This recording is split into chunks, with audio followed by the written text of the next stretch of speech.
accounts with real-time data. With the most experience.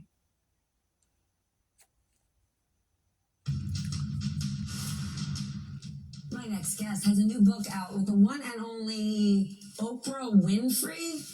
It is called Build the Life You Want, The Art and Science of Getting Happier. Well, I am very, very happy to welcome my friend Arthur Brooks, Harvard professor, PhD, social scientist, and columnist for The Atlantic. I am so happy you're here. As soon as I heard about this book, I couldn't wait to get my hands on it because you study this, right? You have spent all of this time and effort on the science of happiness. Exactly right. What is the top thing we get wrong? The number one thing that we get wrong is we think that happiness is a feeling. I ask my students, what's happiness on the first day of class? They say, it's the feeling I get when I'm with the people that I love or doing what I enjoy. And I say, wrong. Happiness is not a feeling. Feelings are evidence of happiness. Like the smell of the turkey is evidence of Thanksgiving dinner. And once you get past that, then wow, then you can really start to manage your happiness when you understand that it's something more tangible than feelings. You say that envy is the enemy of happiness. Yeah. Does that mean that gratitude and peace are the key to it? That's a good part of what actually comes from happiness. Happiness is a combination of satisfaction, which is the joy you get after struggle, of enjoyment, which is pleasure plus people and memory, and last but not least, it's meaning. This sense that life has coherence to it, that has a direction to it. And those things you get not from, searching for some feelings, and certainly not from trying to emulate other people and wishing you had what they had. No. That's not the secret to anything that we do, which is one of the reasons that social media is not the secret to happiness. But you say in the book, money, fame, power do not make you happy. Yeah. Then when Oprah Winfrey picked up the phone and said, hey, Arthur, you want to write this book with me? You didn't feel happy? Yeah, well, I said, I didn't believe it was Oprah Winfrey. I said, yeah, and I'm Batman. But it certainly made you happy. It's great because this gives us an incredible platform to talk to millions of people about how they can take control of their emotions and take control of their lives. This is a book about emotional self-management. This is an owner's manual for your emotions, such that you can set yourself free and pay attention to what really matters, as opposed to all the dumb stuff around us that we're paying attention to. But it's confusing because you say you have to build a roadmap. Yeah. And when you say that, I often think, well, that's like this defeatist checklist of like, I would be happy if I had a nice apartment, if I had a good job, if I had a boyfriend. And that sounds like a roadmap, but you're talking about a different roadmap. Yeah, totally. That's the wrong kind of bucket list. The bucket list that women's magazines have been telling us. Bucket lists are the worst. And the reason is because what they do is they make you feel like a loser for not having those things in the first place. Plus, they make you think if you get these worldly things, you're somehow going to feel so wonderful. And we all know that when we get those things, we don't. The truth of the matter is that we need to understand that happiness is a direction, not a destination. And we can make progress by investing in 4 things every day. What are they? Not money, not power, not pleasure, not fame, or internet followers. Or what the hell am I doing for a living? The secrets, the happiness 401k plan are faith, family, friends, and work that serves other people. Explain faith, because when people hear faith, they think organized religion. Yeah, sure, and that's not what we mean at all. That's just a placeholder for a transcendent walk in life, to make yourself small. The problem is we make ourselves huge all the time. I'm the center of my own psychodrama constantly, and it's so boring. My lunch, my money, my commute, it's terrible. I need to zoom out. Maybe that's studying the Stoic philosophers. Maybe that's a meditation practice. Maybe that's walking in nature without devices before dawn. And maybe that's the religion of my youth. But we need something, and we got to do it every single day. But here's what's perverse about that. Yeah. You teach this at Harvard University, okay? The school where students had to sacrifice absolutely everything and play the left-handed tuba since the 3rd grade and get a 1590 on the SATs while taking the SATs in Mandarin to get there. Yeah. So that insane checklist that is the opposite of happiness, those are the people in your class dying to say, how do I get happy? And that's the reason they're in the class, because they're figuring out that they've never failed and they're horribly afraid of failure. And they've already figured out that what they're driving toward is not going to bring them the happiness that they seek. And I'm the last chance saloon.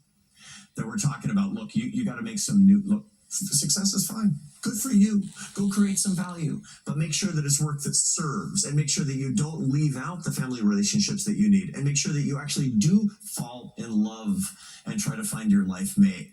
and do actually have real friends and not just deal friends. And we know the difference between those two. It comes down to 100%. Transactional friends versus relationships. exactly right. Exactly. Look, Aristotle talked about this a few thousand years ago, but now we have the neuroscience and the social psychology to back it up. This is a science class. One of the things that I teach them, for example, is what's going on in your brain when you're falling in love. I show them brain scans of people in love, and then I compare them to brain scans of people addicted to methamphetamine. You can't tell the difference. And I talk about, okay, what's going on here? How can you actually manage this in a way that makes you feel more human and more in control? Then how can you use this kind of a process when you're dating on an app, for example? How do you use that? And so we use the science so they can design their life in that way, all around love in a more effective way. And that's a lot of what Oprah and I talk about in the book as well. But you write about the importance of making friendships at any age. Yeah, for sure. Is it harder to do that now than ever? Because with social media, we've had a huge loss of actual community. Yeah, more and more and more we're at a distance because we've been taught that these complicated technological solutions to life, they're going to give us the love that we actually want. All they are is a substitute for what we want. You know, we want the warmth and love that actually comes from eye contact and touch with another human being, and then we binge on the social media because we think it's going to actually give us this. Believe it or not, there's a hormone that's produced in the human brain called oxytocin. We want it, and we crave it, and we feel like the monkeys on our back when we don't get it. And so we'll go to social media, which is sort of the burgers and fries of social life, fills you up but doesn't give you any nutrition. And then we look for more solutions like that. And all the solutions are what your grandma would have told you. They're all about the love relationships that we need in our life. They're real human, one-on-one. The name of the show. This is actually what we need. This is the reason, by the way. This isn't as good if I'm in my house and you're in yours. 100%. It's not as good. And the same thing is true in life. If this is a better conversation on this show right now and people think, well, that's an authentic conversation. The human connection. Don't settle for Zoom. Don't settle for the social media. Don't settle for meeting somebody and trying to find your compatibility with somebody on an app. Go out and then is it business that's convinced us, well, let's just be more efficient. Yeah. Let's go telehealth. Let's go remote. But in reality, we're surviving, but we're losing the ability to thrive together. Completely. I mean, look, happiness is love, full stop. That's what it comes down to. I mean, I'll talk about faith, family, friends, and work, but all this is love of the divine, love of your family in person, love of your real friends, and the love that you express for all of humanity through the way that you earn your daily bread. But in this book, you talk about how important it is to find people in your life that are different from you, that disagree with you. Yeah, totally. And you know, this is actually one of the things that we don't understand in this modern culture where we can curate our friendships, we can curate our dates before we even meet people for the very first time. We think if I find somebody who's just exactly like me, a carbon copy of me, it's going to make me so blissfully happy. It's a funny thing about internet dating, by the way, when you look at the data on that, people have more and more and more selection when they're going to date on apps, and they're less and less likely to find the people attractive that they're meeting. Okay, why is that? And the answer is because they're curating their profiles to be completely compatible. To present themselves as something other than what they are. More importantly, to find people who are just like them, which makes them date somebody like their sibling, which, as my adult kids would say, is not hot. We need more complementarity. We need real diversity is actually what we need. This is what we crave.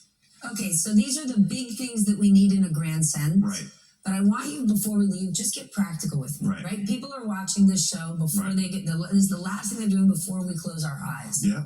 What can we do when we wake up tomorrow to walk one step closer to a path to heaven? Okay, to begin with, let's actually make a checklist of the things that we need to put a deposit into every day, right? I mean, a lot of people watching us, they're successful, they watch your show, it's enriching, they're going to go to work, the whole thing, they're pretty good on the work aspect of it, right?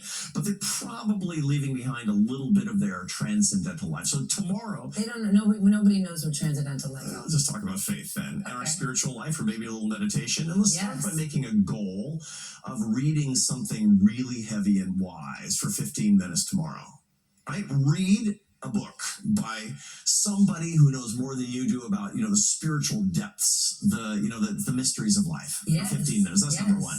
Number two, make a goal of calling somebody in your family every single day.